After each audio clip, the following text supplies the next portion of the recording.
Pues vamos a analizar lo poco nuevo que conocemos de ese pacto fiscal de Cataluña con la ayuda de Ana de la Herranz, presidenta de la Asociación de Inspectores de Hacienda del Estado. Buenos días. Hola, buenos días a todos. Bueno, cuéntenos cuáles serían las principales consecuencias económicas de un concierto económico catalán para los contribuyentes.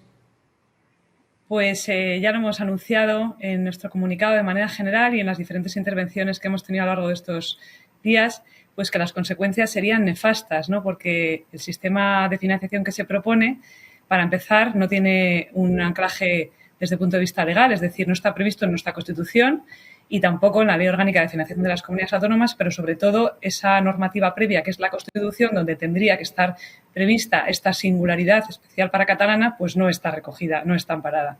Por lo tanto, de darse, desde luego, en primer lugar, sería ilegal, sería inconstitucional. Y, en segundo lugar, las consecuencias económicas, que es por lo que usted me pregunta, pues también serían nefastas como consecuencia de que se dejarían de percibir una serie de ingresos por parte de las comunidades autónomas que necesitan precisamente para financiar servicios públicos como son la educación o la sanidad. Por lo tanto, estaríamos incumpliendo la igualdad de los españoles ante la ley, no todo el mundo recibiría los mismos servicios en las mismas condiciones y, además, la solidaridad que tiene que haber entre las diferentes regiones de España. Además de esto, vamos a seguir profundizando. ¿Cómo afectaría a la eficiencia del sistema tributario y a la capacidad del Estado para prestar servicios públicos?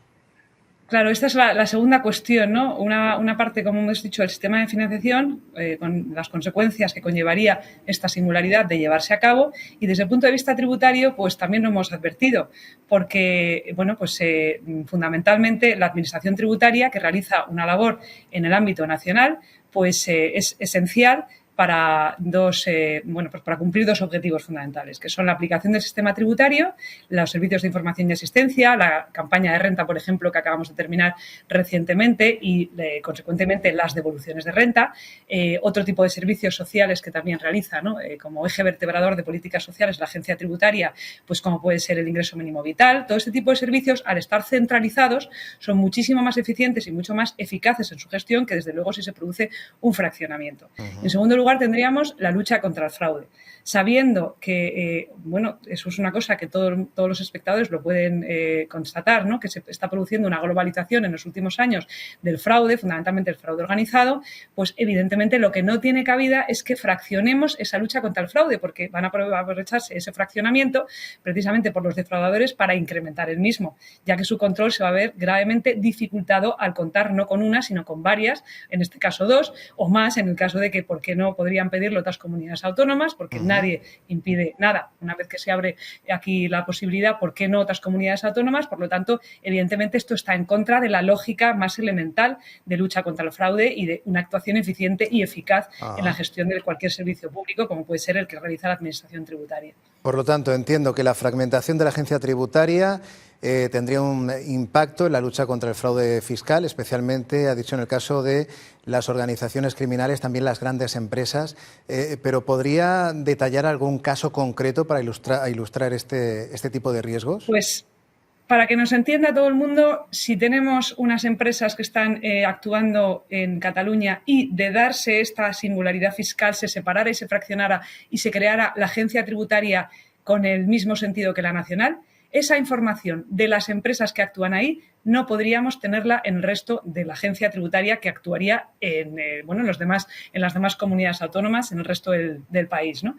Por lo tanto, ya eso hace, evidentemente, que veamos claramente cómo, si yo no puedo obtener esa información de una manera ágil, como ahora mismo la tengo en una única base de datos, desde luego podría aprovecharse por las empresas para deslocalizarse, para intentar, como digo, que se obtenga esa información por parte del resto de la agencia tributaria que, insisto, que ¿por qué no van a pedirse también por otras comunidades autónomas el fraccionamiento? Por lo tanto, esto abre un peligro que nosotros vemos fundamental, porque la actuación tiene que estar centralizada. Es más, a nivel internacional, en los últimos años se han ido dando pasos para que esa actuación de lucha contra el fraude sea cada vez más globalizada a través de actuaciones conjuntas entre diferentes administraciones tributarias. Lo ideal sería una única administración a nivel internacional, pero dado que eso no es posible, al menos a nivel nacional tiene que actuarse de manera uniforme y de manera única.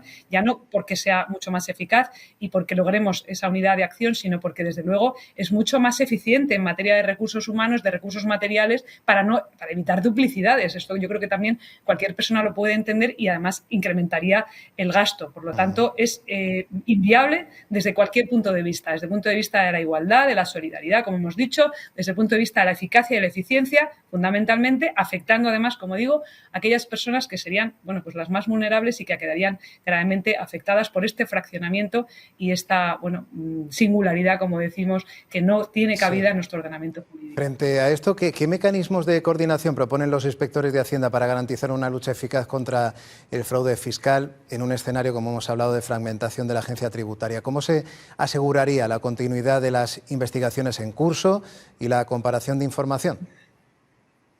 Pues vamos a ver, este escenario, como no nos lo queremos plantear porque nos parece que esto tiene que evitarse a toda costa, no hemos dado, desde luego, una información o hemos reflexionado acerca de esta situación. Desde luego, de hipotéticamente llevarse a cabo esta tremenda ruptura de la administración tributaria, veo muy difícil que se pueda hacer una adecuada lucha contra el fraude, porque, insisto, tendríamos que estar pidiendo información a otra administración tributaria, verificando que esa información nos es válida, intentando investigar más allá de la información que nosotros tenemos, con posibilidades de encontrarnos con barreras, como ya puede suceder en otros ámbitos cuando se pide una colaboración con otras administraciones. Por lo tanto, no es posible, en los términos que se han planteado, una adecuada lucha contra el fraude. Bueno, pues creo que ha sido muy clara. Por cierto, ¿qué acciones legales podrían emprenderse por parte de las instituciones para evitar esta situación? Pues, bueno, para empezar, insisto, este sistema no tiene anclaje constitucional. Es decir, para que nos entiendan los espectadores, tiene que haber una jerarquía normativa, todos los ordenamientos jurídicos la tienen, y en nuestro caso, la base fundamental, la base de este sistema de financiación es la Constitución. Y en la Constitución no está previsto esta posibilidad. Por lo tanto, por mucho que se modificara la ley orgánica, es que tampoco, porque la ley orgánica estaría en contra de lo que establece la Constitución. Por lo tanto, esto ya corresponde a quienes tienen la posibilidad de interponer, en su caso, los correspondientes recursos de inconstitucionalidad contra esta norma que contravendría la Constitución. Pero es que, además, en la propia ley orgánica también se recoge, como es lógico, que se tiene que respetar, o sea, está basada en la Constitución y los estatutos también, y el mismo estatuto autonómico de Cataluña, pues habría que modificarlo. Por lo tanto, tendríamos que tener una modificación previa a la Constitución, posterior de la ley y posterior, en su caso, del estatuto. Y entendemos que todo eso, como no se va a producir porque la modificación constitucional es complicada, bueno, de darse, efectivamente, tendría ese anclaje, pero hoy por hoy no está prevista esa singularidad en nuestra norma fundamental. Bueno, hay un detalle más que afectaría a los trabajadores de la agencia tributaria destinados en Cataluña. ¿En qué situación quedarían?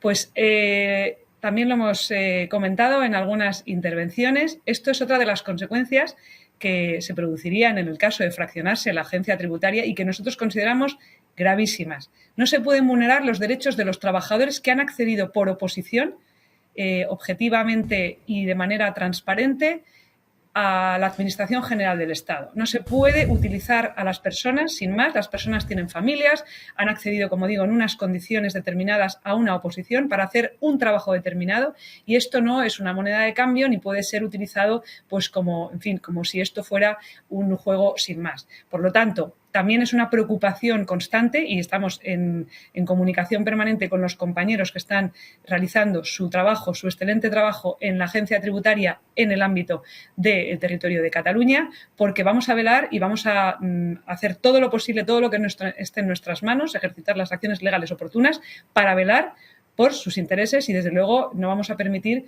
que se vulneren sus derechos. Bueno, pues acaba de hacer un informe demoledor de ese pacto alcanzado entre el PSC y Esquerra Republicana para hacer presidente de Cataluña Salvador Illa a cambio de ese modelo, de ese cupo catalán, podríamos decir, de esa singularidad financiera que podría tener tantas repercusiones, ¿no? A nivel de unidad de caja y también en cuanto a las comunidades autónomas. Muchísimas gracias, Ana de la Herranz, presidenta de la Asociación de Inspectores de Hacienda del Estado. Vamos a estar en contacto. Buenos días. Muchísimas gracias a ustedes. Buenos días.